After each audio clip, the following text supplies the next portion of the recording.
Yes, what is going on, everybody? Welcome back to another Rugby Muscle podcast. I'm your host, as always, TJ. And you're thinking, what the hell are you giving these intros or are you not? What's going on? Well, giving an intro for this one today because my guest is Dr. Melissa Davis from Renaissance Periodization, who is a absolute genius when it comes. I say absolute genius. I don't have any other go-to words, but she is. This woman is very, very smart when it comes to the psychology of dieting, because we know enough about macros, we've been told enough about protein, etc.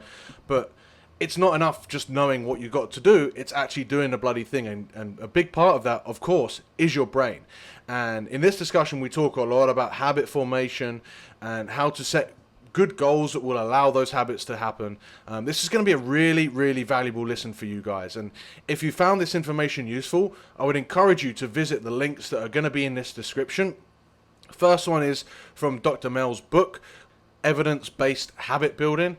You'll find that in the link. You'll find the link for it in the description below. You'll also find a link for Team Rugby Muscle, where the goal setting process that I sort of touch upon in this podcast is part of the first 2 weeks that you'll go through in order to really get a deeper understanding of what this stuff all means to you. And in this episode of the podcast, I think you're going to understand why that is so bloody important if you're actually going to make a long-term change and be the athlete, be the player, be the human that you want to be. So, okay, I've already said that I don't like doing these intros too much, so let's get straight into the podcast with Dr. Mel. Is there something in your background that really kicked this whole journey off to get started with becoming a coach? I was doing my PhD in neurobiology and behavior, and I was also competing in jiu-jitsu at the same time. So I had this sort of dual interest between science and sport. And then I also became good friends with Dr. Mike around the same time. And he was starting to study sports science. So it was kind of like all of my interests started mingling between, my own fitness, my own sport performance, and how to apply science to everything, and how to, apply what I know about learning and behavior to sport and making changes. And it just sort of melded together over time. Yeah, that's cool. How long ago did you start Brazilian Jiu-Jitsu, and what was your career in that like? 2009, I started. I got my black belt about 3 years ago. I competed really heavily up through purple, brown, and I competed some at black too. I won Masters World Championships a couple times. I got to go to Abu Dhabi a couple times. So for someone who wasn't a full-time jiu-jitsu player, I feel like I got pretty lucky, and I had some really cool experiences and competition wins. And right now I'm kind of taking jiu-jitsu down to a hobby level and not training so psychotically or competing as much. Well, firstly, congratulations. And secondly, we might touch on that because I do think it's important. And I've found this a lot with especially rugby guys, but athletes in general. We do tend to what you get sort of competitive, and you start doing out of sport for the glory. Yeah. You're someone that's kind of experienced that glory. But then to remember that the thing that you're doing is still just fun doesn't diminish its importance, I don't think. Yeah, definitely not. But it's a hard pill to swallow sometimes if you're very competitive. Yes. But it's a pill that is probably necessary to swallow for just general happiness. Yeah, for sure. Because it doesn't matter how good you get or how much glory you achieve. At some day, you're going to retire and not have that anymore. So you have to understand how to live without it and get joy from the things you do without that. Yeah, for sure. Okay, and then your professional background now is you've obviously been full-time with RP for quite a while now. Mm-hmm. Have you taken over Dr. Mike's science officer role? Did you say that from him? James has kind of taken over that role. I have been promoted to VP and I'm managing a lot of the content. Oh, nice. Yeah. And so how long have you been with RP, and how did you get into that? Obviously through Dr. Mike, but... Yeah. So I've been with RP since I was just looking at that today. Actually, it was early 2015. And I remember I was finishing up grad school and I was going into research, but I was still very interested in, this other sciences, sport nutrition and things like that. Mm-hmm. And so I remember it was one New Year's, Dr. Mike was hanging out, and I was like, hey, They was talking about how there's like, they needed more coaches and they had too many clients. And I was like, well, if you want to give me, your moms, your Hmm. people who have like sort of more basic needs. I didn't feel ready to sort of program for someone to compete in powerlifting or something like that. I didn't feel like I knew quite enough, but I was like, I can definitely write programs for people who just want to get in shape and diets for people who want to get in shape. Like I know that stuff. So Hmm. I just sort of started doing that on the side, and I progressively was getting frustrated with the research system and sort of how many grants you have to write and how little control and how many hours you have to work. And I started thinking, you know what, I can pursue so many other things that I'm interested in if I quit science and just do something like RP. And it was super rewarding. People were super happy when they got results and it was interesting to me. So I just slowly transitioned into making that full time and leaving research. Hmm. And so I guess that brings you to like the most recent book that you've brought out now, which is evidence-based habit formation. I should have had it up. Evidence-based habit building. Yeah, finally get shit Close. done. Is the name. Yes, Yeah. finally get shit done is the thing that I remember. Actually, when I bought it like a couple when it first came out, and then I was looking for it today, and I was trying to type up getting shit Yeah. done, and it didn't come It's a up, and I was long like, title. oh, yeah, that's what I remember it as. So Yeah, that's the it's important part, right? yeah, and I think that's mostly what I want to discuss today. So we can sort of get started by asking, if we're looking at fat loss, diet, why does habit formation like come into this, and if it is as important as you will probably argue, why is it Right. spoken about so little?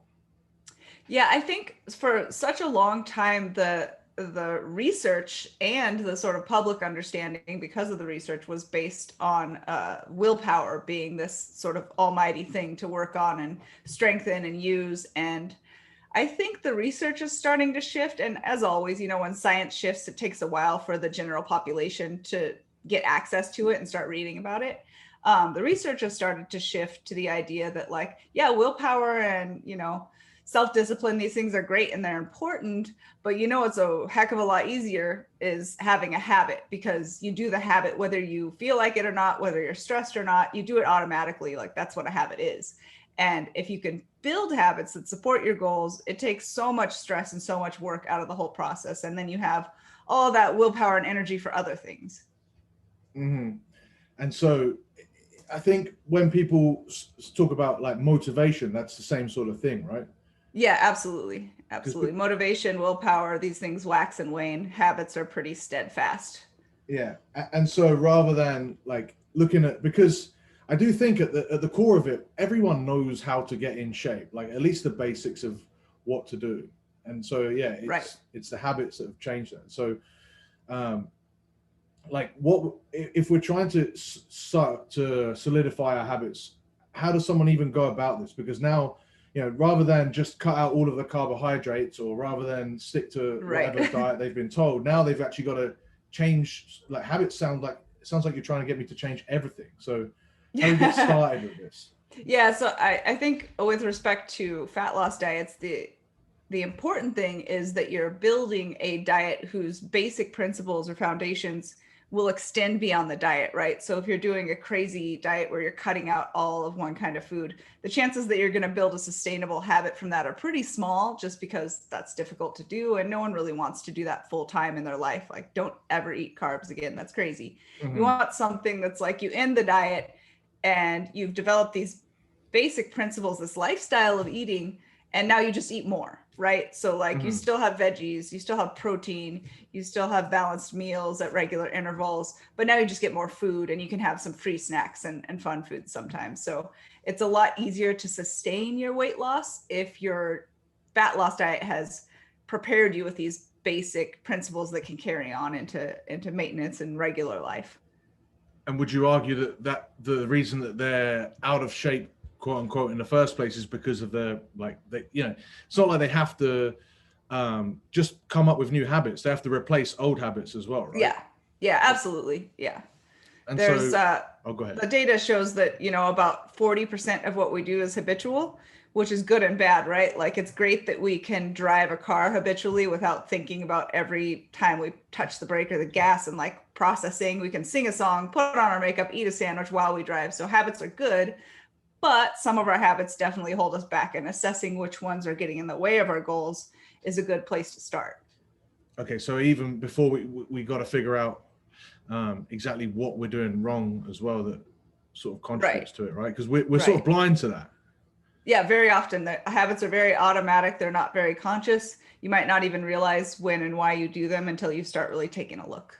Yeah, this is probably why, like, if I take someone on that's had no dietary sort of experience before, it's so remarkable the progress we can make just by focusing on basic habits. We don't even have to like we just track diet rather than even like making any Counting dietary macros adjustment. We just count the macros in the first place, and in doing that brings awareness to, oh my god, what are these habits that I've already got in place, because people don't do it. Absolutely. And that's one of the like sort of most important takeaways from the behavior change literature for me, was that beginners don't really need a super specific outcome goal. Something like just being aware of and tracking what they're eating for the first time tends to make them lose weight without making a weight loss goal. And it makes them feel less intimidated by the process. You know, they don't have to focus on the scale and their weight changing and all that. They just have to start learning about what to eat and what they have been eating. Funnily enough, I did this when I was a personal trainer to people, to like regular like mums and stuff. Mm-hmm. Sometimes I would say like, your habit that you've got to get into is just going to the gym. I don't really care what you do. If you go in and you spend 10 minutes on the elliptical, like that's a win for me. Like just get into the habit of waking up. Yeah. And then that makes everything easier. Oh, cool. Absolutely. I'm glad to know that I'm stumbling across the right things here. Absolutely. Yeah. And I even, it's brilliant, because the hardest part really of going to the gym for most people who are new to it is going. Once they get there, do stuff, but getting there is tough. And I even tell people, if you're just getting your gym habit and you're injured or something happens, like just go there anyway. I don't care if you sit in the corner and read a book. Keep sustaining the habit of, Monday, Wednesday, Friday, 6 a.m. you go to the gym, whatever it is. Yeah. Just on that real quick, was there anything did you find in the research that suggests that it might be easier to do the same thing every single day versus Monday, Wednesday, Friday? Because sometimes I've had people, and I've sort of said, maybe it's easier for you to go Monday, Wednesday, Friday, but for the sake of habits, it might be easier to go every day, so that's something you have to think about less. Was I wrong in doing that? No, I think that there's definitely something to that. So I think that if you have, aside from the gym, if your schedule's the same every day, Monday through Friday, going to the gym Monday through Friday and just making the workout shorter is probably a really smart idea for solidifying the habit faster. If you have days, maybe, Monday, Wednesday, Friday, you have, or Tuesday, Thursday, you have a work meeting, and Monday, Wednesday, Friday, you don't have to be at work as early, then that might be an option to sort of define Monday, Wednesday, Friday as your no work meeting, go to the gym days. So if you have a sort of fluctuating schedule like that, and you can make every day that's the same have the gym, that can be a good idea too. But yeah, in principle, the principle's very smart. That makes sense. So we sort of touched on there already, goal setting. You said that for people that are completely new to a process like this, they don't even want to set an outcome goal. Do you want to sort of identify what that means? Yeah. So if you're brand new, just to use a concrete example, to fitness and nutrition, don't set a specific, I'm going to lose 15 pounds in 3 months kind of outcome goal. You can set a vague goal like, I'd like to lose weight. But then what you really want to focus on is making learning and behavior goals. So you're learning about macros, you're learning how to meal prep and how to make sure that you get protein at every meal and eat 4 meals a day and things like this. And all of that will allow you to be successful in those aspects that are a little less oppressive than, trying to lose weight when you haven't done that before. So you're focused on your behavior, you're focused on learning, you're focused on the process, and you're winning at that. And you're feeling like self-efficacy from those successes, which will make you more capable of hitting the outcome goal later. And the research suggests you'll start to progress towards that outcome goal without even making it once you start working on the learning and process side. Got it. So what would be the difference between like a learning and a process goal? Yeah. So a learning goal might be, I'm going to figure out, what foods I'm supposed to have 25 grams of protein from a lean protein source at each meal. I'm going to figure out what foods and how much of them fit that, so that I kind of know what I can eat and I know how to structure my meals. A process goal might be, I need to figure out when I'm going to meal prep, what kind of obstacles get in my way, when do I slip up and go off of my plan, and how can I change my behavior to fit the ideal behavior to reach these eventual outcome goals. And then the outcome goals will be the, I want to lose. But if you're saying that you don't even have them set, we're saying the original outcome goal is kind of, I just want to lose weight. It's very generic. Just, it's not really just a what you vague, want. Like an ideal, like, yeah. This is cool because I'm selfishly I've already set up like a long-term goal setting process for some of our athletes that come on board for our semi-private thing. Awesome. In Team Rugby Muscle. And what we do is, I'm going to sort of outline the process here. And as we go along, I think I'm hopefully ticking off all the boxes just to, nice. just to get my confirmation bias like in full run here that like I'm doing the right thing. But we set, rather than set like an actual numerical goal, what we do is we get more of a vision sort of going for like a year or years, at least a year's or so time. What you want to feel like, what is that ideology of what your body looks like and performs like, etc. Now we don't have to put an actual figure to that, because I think that's a huge mistake, particularly what I found with young rugby players is that, they get married to, they see a professional that weighs 110 kilograms. They're like, I've got to weigh 110 kilograms. You weigh 76 kilos. Like, what are you? and you don't even eat any protein. Like, let's calm down. How about we get to 77 kilos first, and then we'll go from there. Yeah, absolutely. Absolutely. And there's actually data to show that the sort of backwards goal setting isn't quite as good as, like you said, having this general vision statement. So basically, experiments have shown if people make a very specific long-term target, they'll get there. If they're, if they have enough knowledge and understanding, they'll get there. But people who make a more vague one and then focus on just exceeding each tiny milestone tend to surpass what the other group made as their goal. Because sometimes you figure out that your goal is completely wrong and you have to make adjustments and stuff. Is that right? Yeah. And sometimes you figure out you can do more than you thought because you're learning and getting better and better, so you can limit yourself by setting that goal in some cases.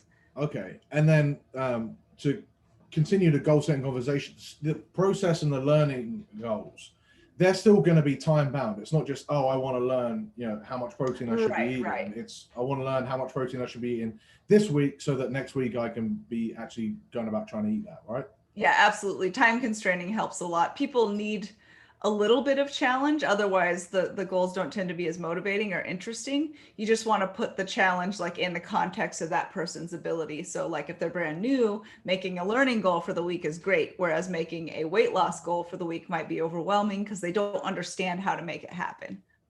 Okay. And have you found any sort of length of time constraint to be optimal versus, because obviously if it's too far in a distance, you can, do what we all did with our deadlines in school and put it off and put it off and put it off. Or if it's too short time, we just get overwhelmed and just say, we're never going to do that, give up.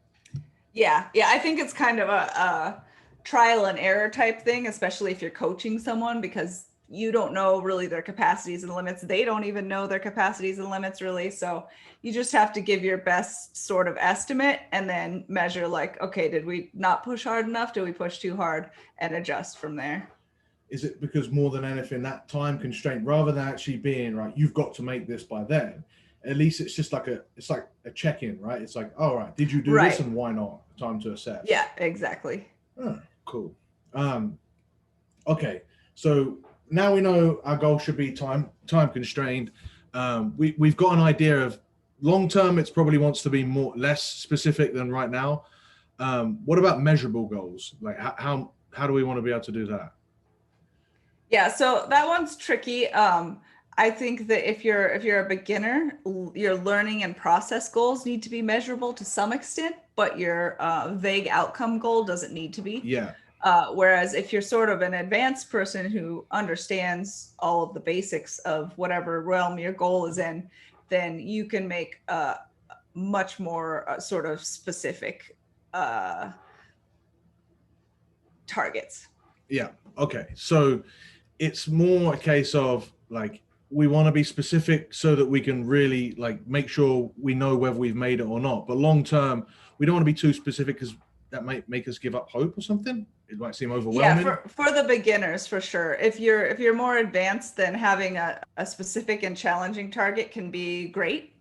If you're someone who's done diets before, you understand macros, you know how to meal prep, you already have healthy habits, you're just looking to tighten things up and like lose some weight, for example, then you can make a nice challenging goal with a specific end date and a specific target, and that can be really motivating and great.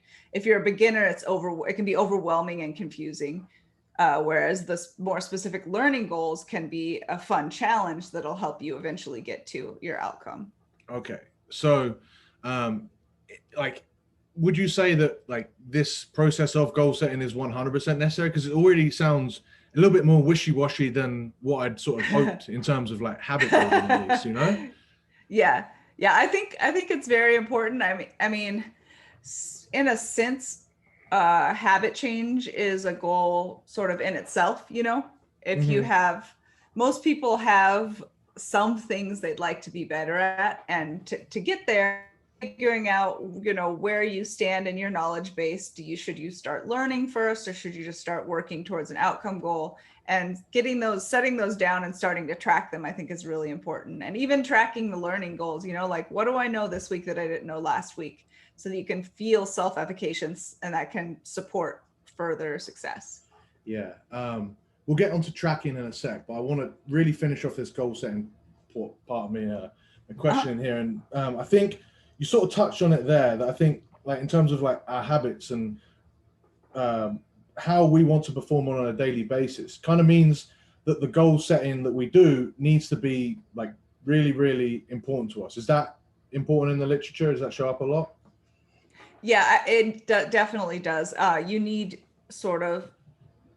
don't need, but you are more likely to be successful if your goals are internally driven. And I think that's probably one of the biggest, aside from making, goals that are too big when you're a beginner. I think the other biggest mistake people make is to not really assess whether their goals are theirs, and and what I mean by that is, are you trying to fit in a mold that you think other people need you to be, or do you really personally want it? Because you're less likely to succeed if it's just for other people or for an external sort of reward. And I think also determining what kind of trade-offs you're personally willing to make for the goal is something people fail to do very often. Everyone would love to have year-round six-pack abs, but when you really sit down and look at the sacrifices it takes to get there, 75% of people are going to be like, nah, maybe more than 75. Yeah, I'd say even more. Yeah.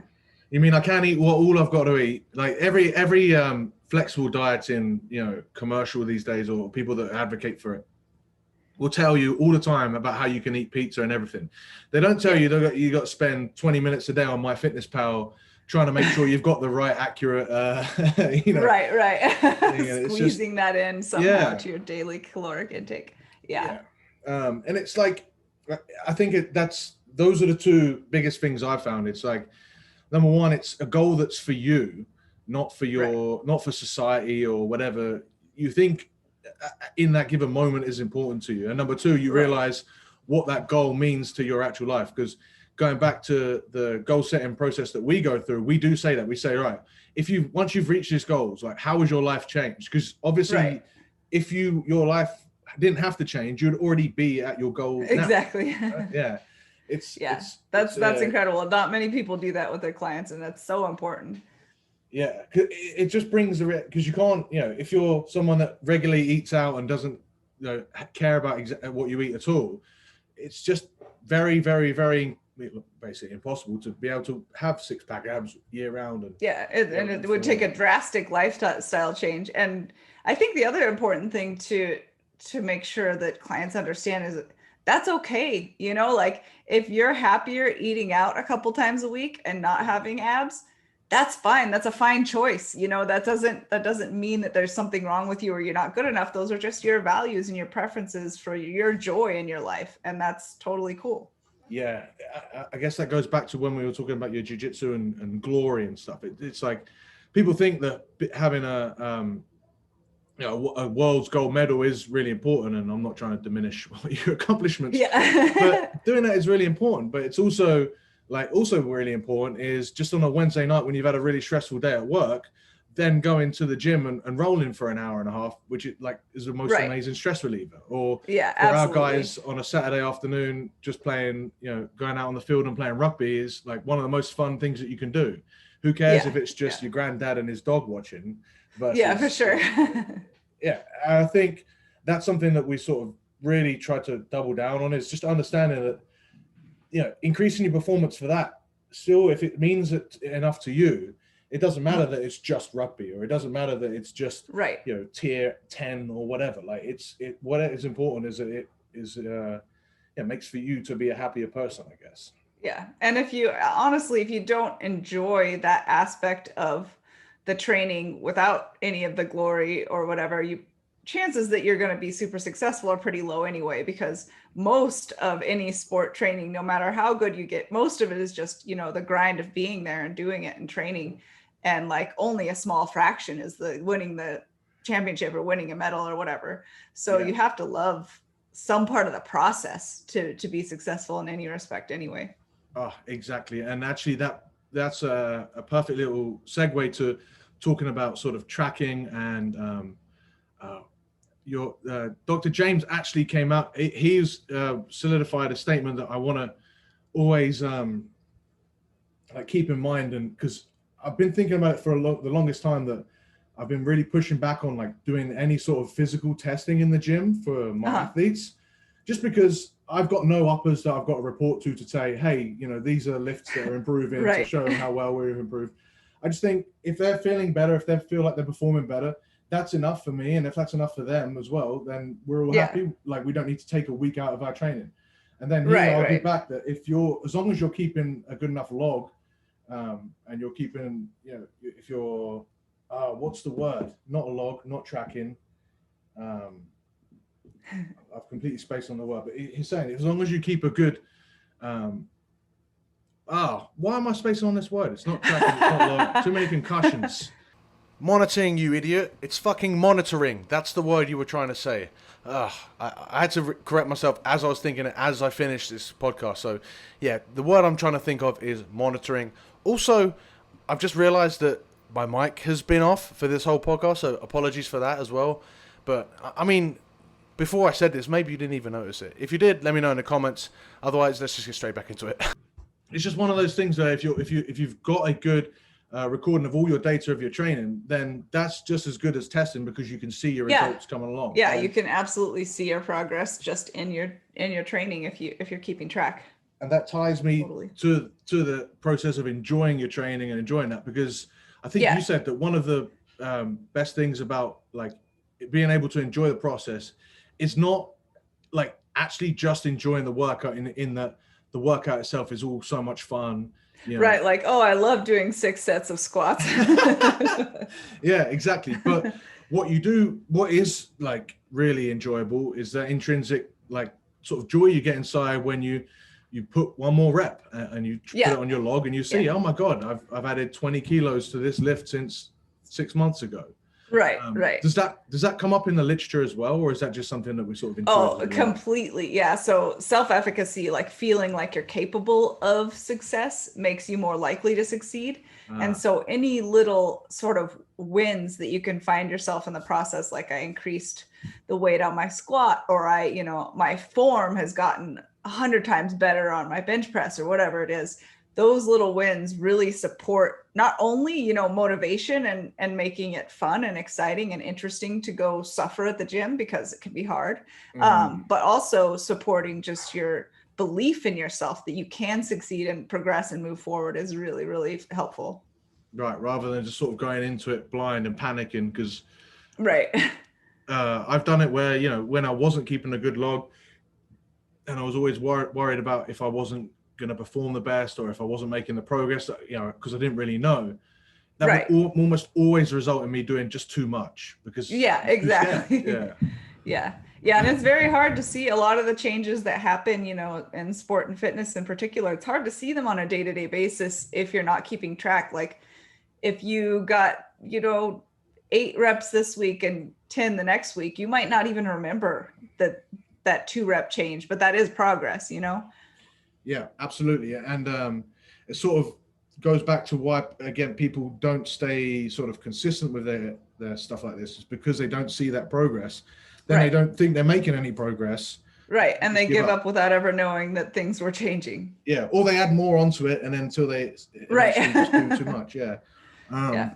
And I guess also with this, it gives you a bit of a peace of mind that Yeah. you are making Absolutely. progress, and sort of allows you to, what I say is like, use periodization, because to go back to the goal setting, I think one of the biggest mistakes I've made in the past, and I think a lot of our guys make it as well. It's very easy, especially in a sport like rugby where you've got so many almost competing physical demands.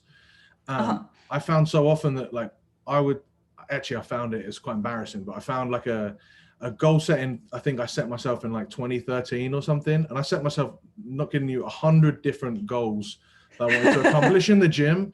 And they were like, something, I think I might have even put a 5-minute mile. I might have put like, clean 140 kilograms, like do all of these different things. And it was just so much. Become I was Superman in 1 year. Yeah. And then you go figure, I made about 5 of them. And those are the ones that I cared about at the time.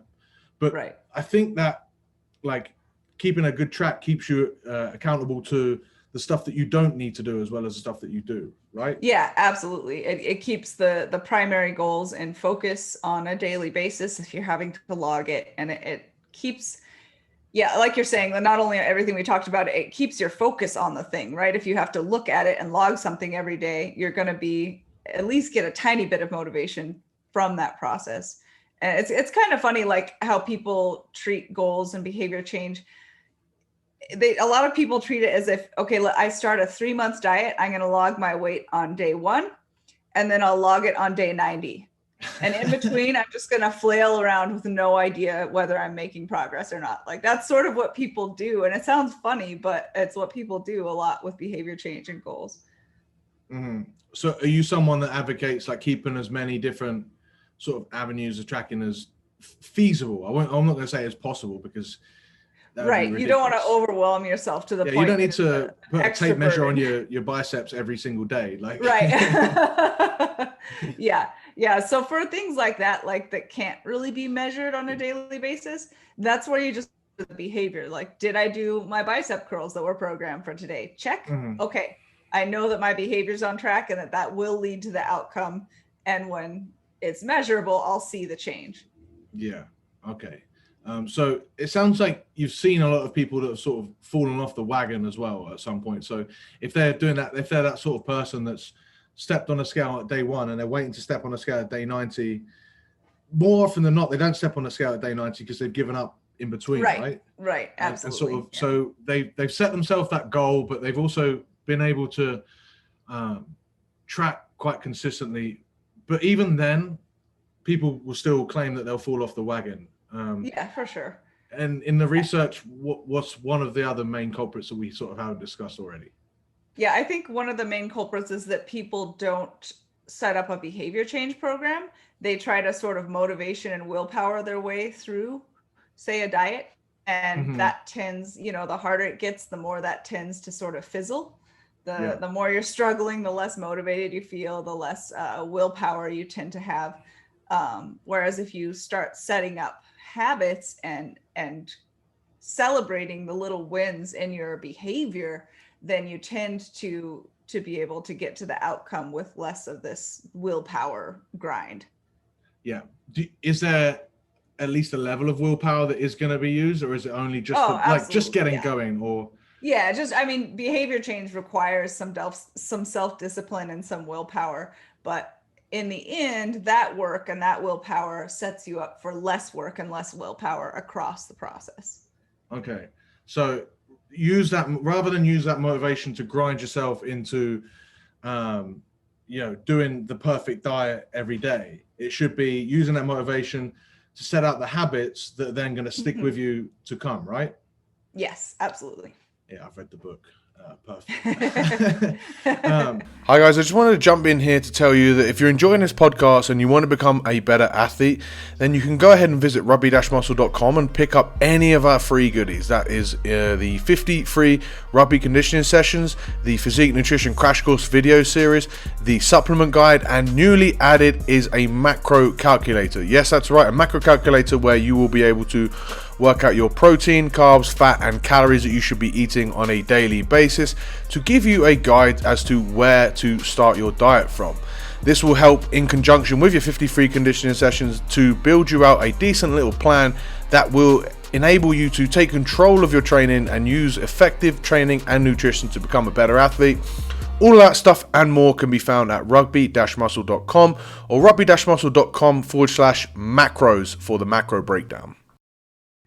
And so, like, if people still find that they're falling off the wagon, like, it's rather than setting themselves the long-term goals, or rather than setting themselves the 90-day goals or whatever, it's those goals should be just about habit formation almost exclusively, and then only after that should they sort of set themselves any sort of real outcome-based goals.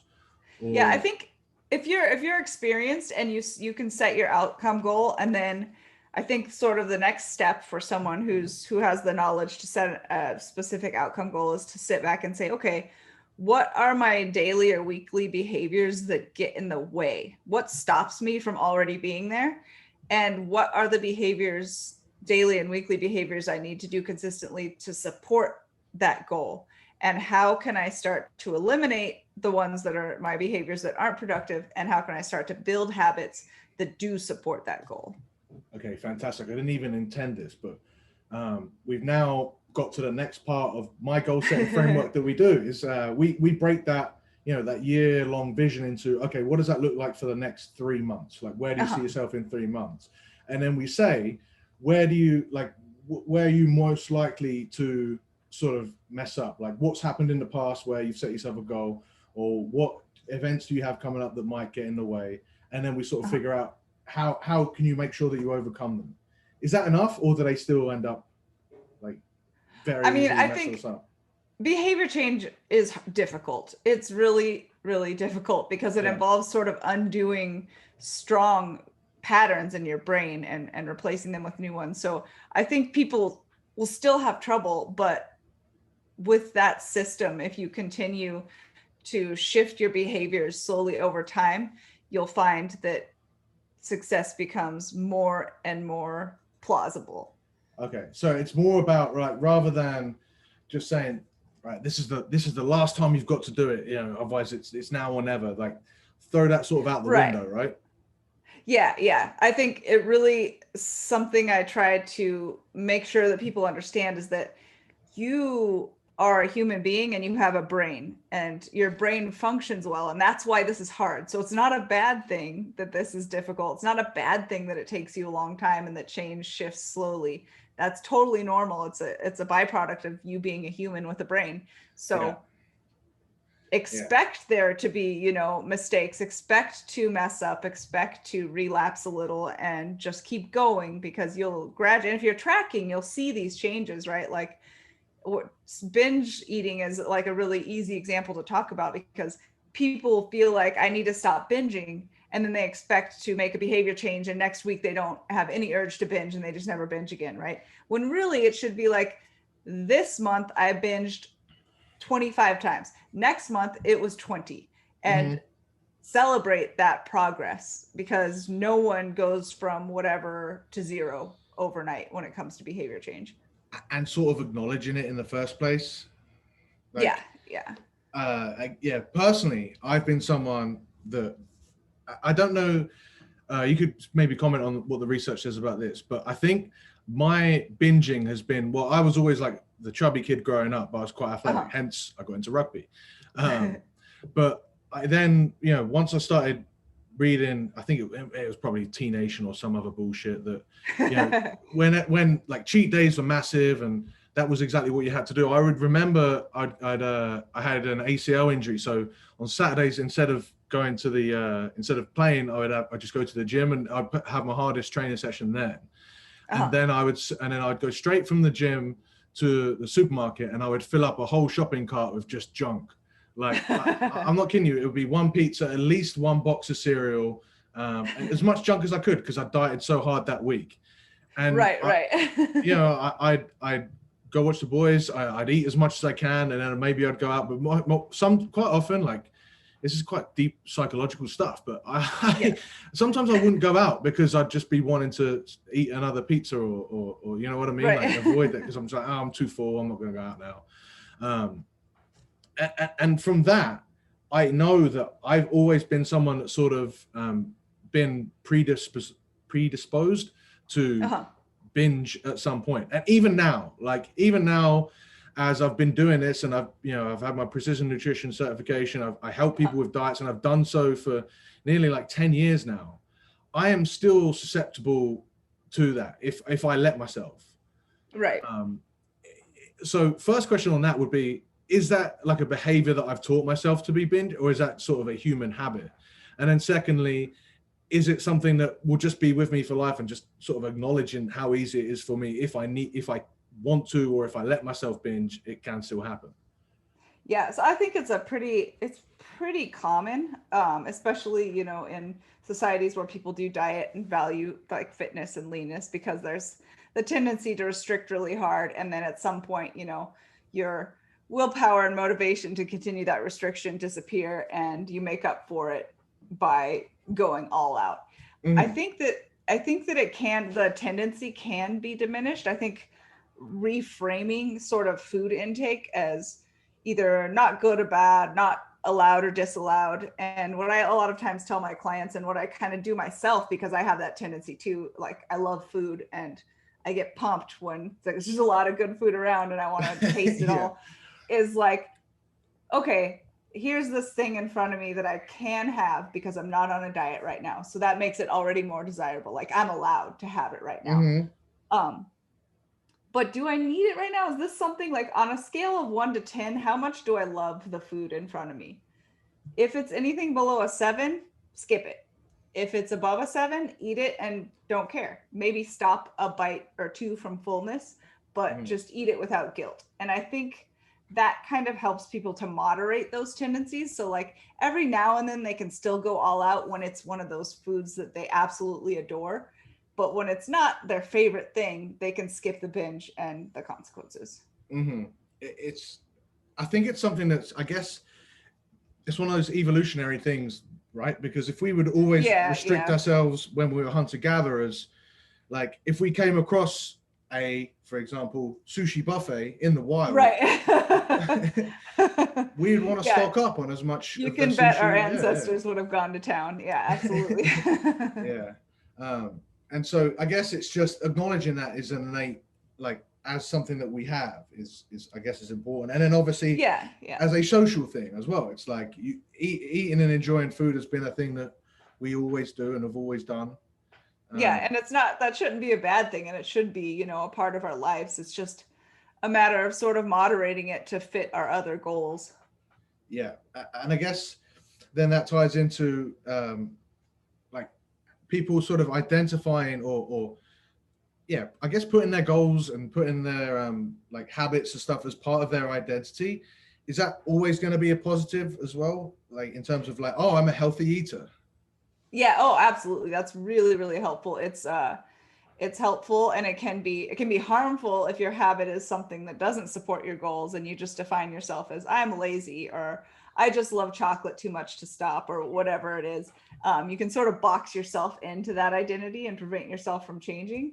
But if you incorporate your habits that support your goals as a part of your identity, it makes it much harder to stray from it, because you feel like you're lying if you say I'm a healthy person and then, you're smoking 2 packs of cigarettes and eating 5 pizzas and sleeping 2 hours a night. You feel disingenuous.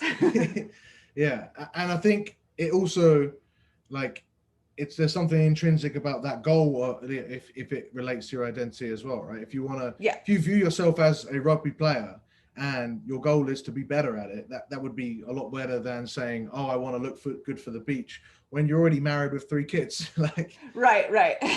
And so if you were married with 3 kids and you want to look good for the beach, a good way to sort of reframe your goal as intrinsic to make it more possible might be, I want to stay healthy and fit looking for my partner because I value our, relationship, maintaining all the romantic aspects of it. And I want to be, fit and healthy so that I can run and play with my kids. And you sort of can reframe these goals as intrinsic so that, like, yeah, now you're going to the gym to look hot, but it's also for your, significant other and to be able to be fit enough to play with your kids for a long time. Yeah, and I want to make my kids proud, or even Right. like going into the beach, going into the sea without taking, and take my shirt off and not. And feel great about it. Yeah, definitely. But then you said sometimes these identities can be a little bit of a negative. Do you want to sort of touch upon that and how that can sort of defeat, I guess, this whole process of becoming healthier, but developing new habits as well? Yeah. So I think this is an anecdote I tell a lot because it's one of my favorite stories that sort of illustrates this idea. I met a guy at a seminar in Canada, and he was a big jack dude. And he told us, I sort of talked about these topics a little, and he told us, oh my God, I used to call myself the lazy fat guy. Like, I was overweight and I just would tell, or the happy fat guy, sorry. He would say, I'm just the happy fat guy. He would tell all his friends this. And he was like, when I wasn't happy. I wanted to lose weight, but I felt even less motivated to lose weight because then I felt like I'd have to admit that I had been lying about being happy all this time. So when we define ourselves as something we don't want to be, we make ourselves stuck there a little longer because that's just one more hurdle we have to overcome for change. Yeah, it's very easy, I guess. Just as powerful as it is to help us stay on the wagon when we're saying like the positive things that we want to have as part of our identity, the negative things we can hold on to and sort of sabotage ourselves. Right. They keep us on the wrong wagon. And I guess does that, like, how we view ourselves socially is quite important with that, because you have a lot of guys, especially like with rugby and stuff, where going out and binge drinking or being the big guy is part of people's identity. How do you go about like, even breaking that down? Yeah, that's really tough when something like you might want to eliminate for your health, like binge drinking, is a part of your identity. That can be a real challenge. I think you just have to find a way to redefine yourself and sort of be proud of that redefinition. And I guess continue to acknowledge that challenge and continue to acknowledge, like we said, like if you fall off the wagon a few times, but it's only a true failure if you never try again, right? Right. That's the whole point of this stuff. Yeah. Right. Super interesting. What would be your best sort of other tips for anyone that wants to get into this sort of, because it seems, the whole idea is we're saying to people, right, okay, we're giving them like the carrot saying, listen, you can absolutely change who you are, like completely reinvent yourself. That's absolutely possible. Yeah. But it's also really fucking hard. You should expect to fail. And here's all the different, like, here's how you can absolutely, not necessarily guarantee success, but here's how you can best equip yourself to succeed. Right. But it's a lot of work. Set yourself up for, it's a skill. I like to tell people, behavior change and like complete lifestyle change. Think of it as like learning to play the piano or learning a new language or getting a black belt in something. Like it's a process. It's a skill development process that's going to take you years and years. So be ready for that and be ready to sort of celebrate each little baby step on the way to the black belt and behavior change, if you will.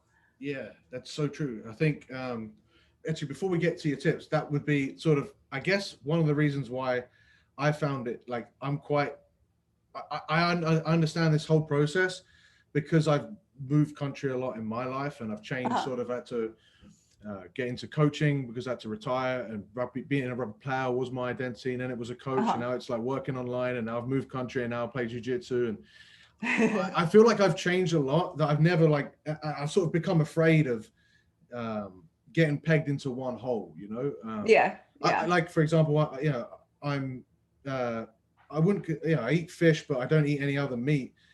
But even then, I hate when I get pegged into the vegetarian sort of role, it's not, I don't want to be that person. Like I want to, Right. if you cook me chicken, I'm probably still going to eat it because I don't want to be rude, you know? Right.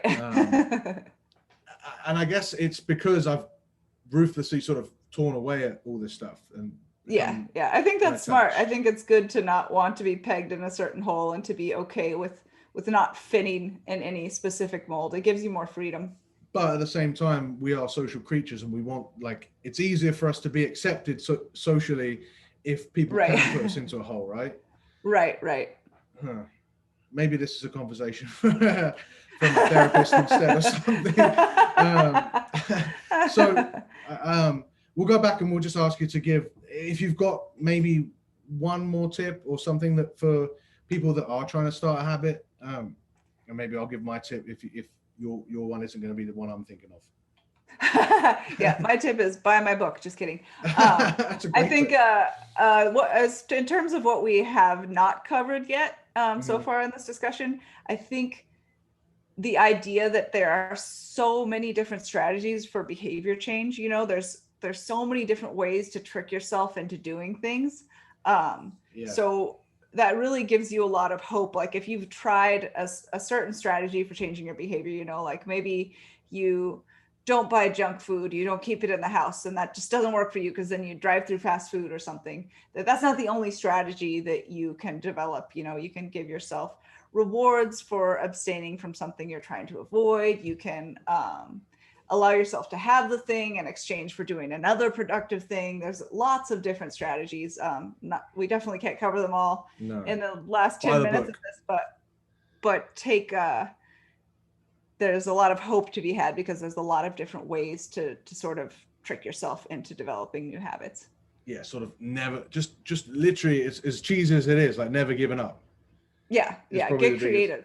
Yeah. And the more often that you keep trying, the more chances you give yourself to succeed. Whereas most people think, most people are afraid to get started. Getting started is truly probably the hardest part. Yeah, so get used to just keep getting started, and then eventually you'll get better, and you'll get better, and you'll get more used to getting started, and then eventually you will make that change. My favorite one from the book is habit stacking. Do you want to, you know what I'm referring to? I'm assuming, right? Yeah. So do you want to talk about that really quickly, because you'll explain it better than me? Sure. So the idea is that, first of all, like the first habit in your stack or your chain or whatever you want to call it, if you can append that new behavior to something you already do. So instead of saying like, I'm going to go to the gym at 2 p.m. every day, 2 p.m. is just a time. It's not a thing. It's not a part of your routine or your habits. You're less likely to go to the gym if you say, I'm going to go to the gym after lunch or after my lunch break at work every day, or at the end of work every day, or after something that you already do. Or maybe you're trying to floss more. I'm going to floss every morning right when I get up. So if you can attach a habit to something that you already do on a regular basis, you'll be able to develop it faster, solidify it faster. And then you can sort of chain on habits to that. So for me personally, I have a series of things that I do before I go to bed at night. I vacuum around our like fireplace area because it's winter here and we're burning a lot of wood. I clean up the entryway, and I do the dishes in the morning. That's part of my morning habit. So I get the dishes sort of ready at night. So I have this whole series of things that I do leading up to going to bed that makes my next day better. And I've sort of just chained all of those together and attached them to the context of bedtime. Yeah. And I guess those two contexts are probably the best ones, bedtime and first thing waking up, because there's those less are friction. Easy ones. Yeah. Every single person has a bedtime and a wake time. So that's like a context that you definitely can use. Yeah. I always tend to tell people if that they are new to the gym, probably the best time is just to get up and do it in the morning, no matter what, because then you've got less time to think about it and talk yourself out of it. And then go ahead. Sorry, you can just add a bunch, just speaking of the like multiple strategies, you can add a bunch of tricks to that, like put your alarm clock on the other side of the room and stack your gym clothes and your shake next to it, so that when you get up and walk over to turn it off, it's easier to put on the gym clothes and go to the gym than it is to go back, turn it off and go back to bed. Yeah, it's all about reducing that sort of friction, right? Yeah, absolutely. But also acknowledging that there's always going to be some sort of friction there. Yeah, you Yeah. reduce as much as you can. Yeah, I always tell my guys like that, because again with rugby, a lot of people miss out on the field work that they should be doing, particularly for either speed or for aerobic capacity. And I get them to do a lot of their training before their rugby training. Just show up 20 minutes early, and then it's done. And because you're already going to go there, you know, it makes, and making it a part of the existing habit is less of a big deal than making an all new habit on a different day. Yeah, for sure. Okay, one more thing before I get into the last three quick questions, if we have time. It's about this sort of willpower idea as well, in terms of like I remember watching a presentation from you, I think it was a good few years ago, and you said that there was a study where they wanted people to lose a certain amount of weight. I can't remember if they put them on a diet, but they actually paid them if they were succeeding, and people still failed. Do you want to expand upon why that is? In fact, people often do worse when you pay them for things like that. And it comes down to sort of the extrinsic and intrinsic motivation again. So anytime you have extrinsic motivators can work, but they don't usually work unless you have an intrinsic motivator. So an intrinsic motivator, you're driven to do something because of your own personal values. An extrinsic motivator is like you're getting paid or avoiding shame or things like that. And those tend to be less motivating. A cool study that sort of illustrates how those work is a study they did about a daycare center where they are struggling with parents picking up their kids late. And they decided to initiate a fee. So they would charge them money for picking up their kids late, which is an extrinsic motivator, right? Like, I'm going to have to suffer this fee if I'm late. And parents became more late to pick up their kids. So they lost the intrinsic motivation, like to be a good person and be on time, by adding this extrinsic, like, oh, I can just pay this fee and then I'm absolved of being a bad person. So the intrinsic and extrinsic can work in really funny ways. And it's pretty complex. Sometimes extrinsic can cancel out intrinsic, sometimes it can help it. But what the big takeaway is that intrinsic motivators are consistently correlated with success. So finding a way to be motivated by an intrinsic value is the important part. Yeah. Again, being late is a result of other habits. So it's all about getting all of that in place. It's so true. You know, if it's not important to you, like we've just discussed, how hard this stuff is to actually ingrain and succeed at. If it's not important to you, there's no way. It's even harder. Yeah, there's no way to do all this stuff. Absolutely not. Okay, this has been great. I'm really glad we got to have this discussion. We've got quick fire sort of questions now. Okay. So what does sort of habit formation, or you can talk about diet psychology sort of space, what does this look like in 20 years time? I mean, I think so, you know, like we kind of touched on earlier, it's the typical thing is that science starts figuring some stuff out, and then, you know, 5 to 10 years later, it sort of leaks into the general population. I think that process is speeding up. I think people are starting to value science as a source of direction for decisions more and more. And that's great. And I think people are starting to understand science a little better. Like the general public is getting a little better at reading scientific papers and stuff like that. So I think that because the habit literature it's huge now and it's getting more and more prolific, I think this will begin to be more basic knowledge over time. And the sort of the willpower Instagram posts will decrease and the habit change Instagram posts will increase. I don't know if I'll be directly. I like watching those images with the guys coming out of their really expensive cars telling me, you know, I've got to focus on important stuff, or I've got or some sort of story about wolves and sharks and stuff. Right. Yeah, I think we'll have less wolf and shark posts and more habit posts. And I think that it will become, I mean, there's books, my book, there's James Clear's book, there's several other books that have come out on habit change. And I think it's really becoming a part of our cultural understanding. And I think that's great. I think that will continue to happen and we'll get better and better. You think so that means that you think we'll have more people accomplishing their goals and being in better shape then? Yeah. Oh, how positive. You're the first person that said that. I don't know what that says about the fitness industry or what their expectations of marketers and how the whole thing works. I hope you're right. Okay, so what's one song everyone needs in their gym playlist? Oh man, I just thought of this song this morning when I was looking at these questions. I like me some funky Tom Waits. So Tom Waits, Telephone Call from Istanbul. Oh, there we go. Okay, that's going on the Rugby Muscle playlist for sure. Nice. And then how can listeners get in touch and follow you? Yeah, so I am on Instagram as regressive underload, and there's an underscore between those two words. Such a I try to answer every DM I get there. I'm a little slow sometimes, but I will get to it, I promise. Also on the RP Strength website, I've written quite a few articles over there that you can dig out. There's some videos I've done as well. Awesome. That I would definitely encourage everyone to go follow Regressive. Do you do all your posts like completely yourself? They seem like you've put a lot of work into all of them. Oh yeah, I do. I have a soft spot for sort of artsy stuff, and I have Photoshop and Illustrator, and so I like to play around and learn how to make things pretty. Even though still my favorite one was that you set the scale being the tool one. Yeah. That's so funny. That was like an impromptu one I did in the while I was working out, and then people end up loving that one more than the one I spent an hour in Photoshop on. That is Instagram. That's exactly how Instagram works. Okay, awesome. Well, I'd encourage everyone to go check that out. And once again, thank you, Mel, for coming on. Really enjoyed it. Yeah, thank you so much. That was fun. All right, thank you so much for listening. If you enjoyed that episode of the Rugby Muscle podcast, then I've got a quick little request and a potential prize giveaway for you if you do said request.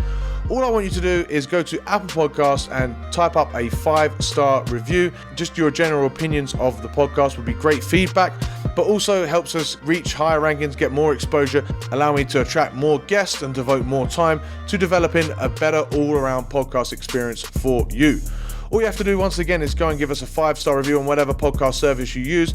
Let me know that you've got it, and then every single week I'll be selecting one review to give away a free prize. That free prize will be either 1 free month of Team Rugby Muscle, that's our world-class strength and conditioning program app delivered directly to your phone, or if that doesn't interest you, then we've got 1 free consultation where I'll go over your training program, your nutrition, and advise you how to best plan for your goals. Even if none of those things interest you, it's still doing me a solid and helping the podcast grow by going and giving us a 5-star review. There's no real excuse. It takes like 1 minute and that helps the show out exponentially. So I'd really appreciate it if you could do that. Thank you guys so much for listening. I'll see you in the next one.